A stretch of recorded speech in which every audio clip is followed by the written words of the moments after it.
Rekaman ini merupakan rekaman dari perkenalan saya sebagai dosen kelas Anda, terutama ketika kita bertemu secara online. Jadi, oke, kita mulai perkenalannya ya. Saya akan berkenalan, akan mulai memperkenalkan diri, jelas nanti dari nama lengkap, dari latar belakang keluarga, dari kegiatan saya apa saja. Sebelum itu, silakan disimak video saya berikut ini. Halo, nama saya Romi. Lengkapnya Romi Muhammad Ramdhani, dan saya adalah dosen online Anda untuk 1 semester ke depan. Bagi saya merasa perlu untuk membuat video perkenalan ini agar Anda sebagai mahasiswi kelas saya tahu mukanya kayak gimana nih, orang namanya Romi, badannya kayak gimana. Jadi nanti selama 1 semester mohon kerjasamanya ikuti aturan main di kelas saya.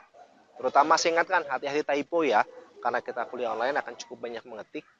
Tulislah, periksa lagi sebelum Anda men-send tulisan yang Anda maksud. Sehingga maknanya, maksudnya tetap sesuai yang Anda inginkan. Terima kasih, semangat untuk kuliah online. Saya Romi Muhammad Ramdhani pamit. Nah, itu tadi adalah perkenalan nama saya, nama lengkap.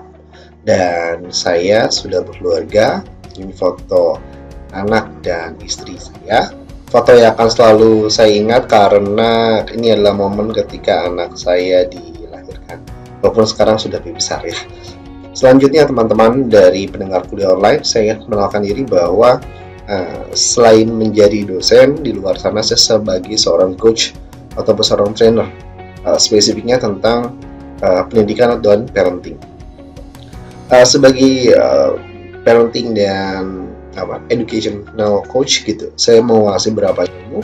Yang pertama langsung saya buka dan lebih singkat, saya menguasai ilmu komunikasi. Seperti yang ditampilkan, saya basicnya dulu pernah mengikuti pelatihan penyiaran di DJRI, kemudian magang di Arden Radio School.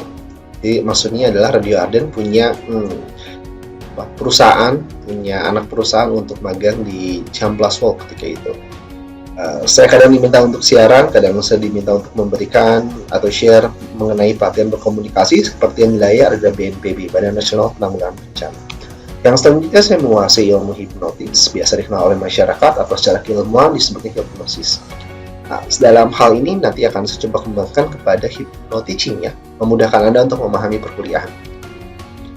Selanjutnya saya menguasai ilmu grafologi atau analisa tulisan tangan sehingga saya dapat gambaran penulisnya seperti apa, karakternya seperti apa, bahkan potensinya seperti apa. Dari sana saya pun menulis buku dengan judul seperti yang Anda lihat di layar sana. Nah, terakhir saya menguasai ilmu yoga, jadi di luar sebagai dosen di luar sana saya berkreasi sebagai guru yoga. Nah, salah satu contoh klien yang ingin saya tampilkan di layar ini adalah ketika ada klien yang bahunya kurang seimbang, kemudian relatif seimbang. Ini penyebabnya seringkali disebabkan oleh adanya atau dibawanya dompet di saku celana biasanya. Jadi ada gangguan ke badan tengah dan atas bahkan ya. Oke, keilmuan ini jelas akan diterapkan sesuai dengan kebutuhan dalam timing apanya ya, ketika dalam parenting ataupun dalam pendidikan di kampus, di sekolah. Nah, terlepas dari itu sudah perkenalan dari saya. Yang selanjutnya saya akan menginformasikan mengenai aturan main yang ada di kelas saya. Aturan main yang pertama adalah teman-teman di kuliah online, walaupun kita kuliah online, kita akan berkomunikasi dua arah ya. Tolong komunikasi dua arah. Teknisnya seperti apa? Teknisnya yang pertama.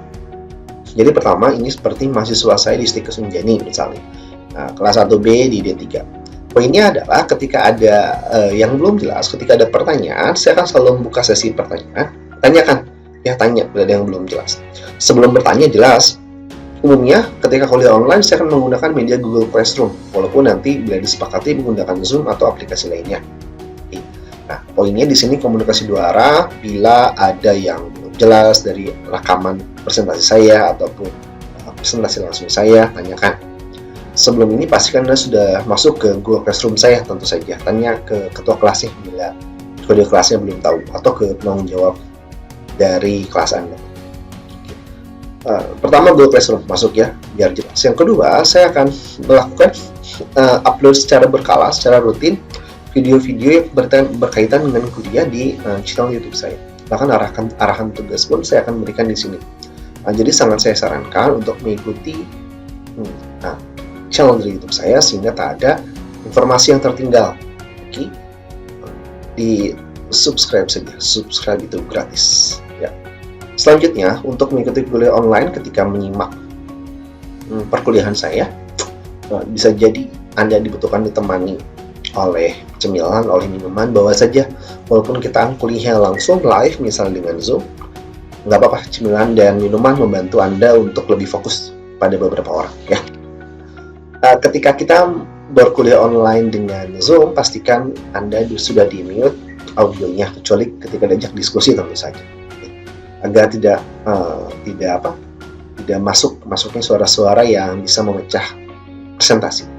Tapi ketika kita hanya berjalan misal dengan Google Classroom, ini tidak berpengaruh ya, jelas. Seandainya kita akan berkuliah live, maka gunakanlah pakaian sesuai dengan ketentuan dari kampus Anda, atau minimal bila tidak ada ketentuan, gunakan yang sopan biar tampak nyaman untuk dilihat di videonya, Zoom ya. Dalam kuliah langsung biasanya saya sangat menyarankan tidak ada tanda-tanda palsu di kelas saya. Lalu kalau dalam kuliah online seperti apa? Dalam kuliah online biasanya nanti saya akan membuka forum. Di forum itu silakan tulis nama NPM dan nama lengkapnya, ini merupakan bagian dari daftar hadir. Jadi silakan tulis saja seperti contoh di layar ya. Untuk di kelas misalnya pendidikan Pancasila di Bagassasi, tulis nama lengkap biasanya, terus dari mana jurusannya dan nomor pokok mahasiswa atau NPM. Ini dia terakhir yang menjadi penting, bahwa teman-teman sekalian, your teacher can open the door but you must enter by yourself. Maknanya adalah saya sebagai dosen Anda bisa menunjukkan teman-teman cara untuk ataupun strategi untuk mencapai nilai optimal itu seperti apa. Tapi giliran Anda nggak mau jalan, giliran Anda tidak mau menuju kepada pintu kesuksesannya, kan gimana Anda sendiri. Misalnya, saya ngasih tahu teman-teman di kuliah saya, masuklah ke Google Classroom saya. Nah, sekarang Anda nggak mau masuk, Anda nggak mau install, nggak mau download dari Google Classroom-nya, gimana? Saya mengarahkan teman-teman, saya nggak kasih pengarahan nanti di YouTube. Ikuti saja di sana, karena pengarahan dari sana, hindari ketinggalan info. Lalu Anda tidak mengikuti semuanya ketinggalan info, ya. Lalu gimana? Ya, prinsipnya gini, saya sebagai dosen punya prinsip bahwa saya tidak akan menyusahkan mahasiswa saya, tapi biar saya menyusahkan mahasiswa adalah dirinya sendiri. Hati-hati. Saya ambil contoh, ini sebuah nilai di kelas H di suatu kelas, suatu kampus, bahwa kalau misalnya Anda lihat poin dari sini, mayoritas itu A nilai. Jadi saya komit pada prinsip saya tidak akan menyusahkan mahasiswa. Tapi lihat, B juga ada, C ada, D ada, E ada. Yang artinya, mahasiswa akan mendapatkan sesuai apa yang diperjuangkannya. Ya. Ada yang saya kasih ini tugasnya kerjakan seperti ini, ada yang tidak mengumpulkan. Persiapan ujian dari sini tidak dipelajari. Hati-hati ya. Nah, itu dia prolog dari saya. Bila ada pertanyaan, ada yang belum jelas, silahkan tanya di tempatnya, biasa di forum Google Classroom. Saya Romi Muhammad Ramdhani pamit. Assalamualaikum warahmatullahi wabarakatuh.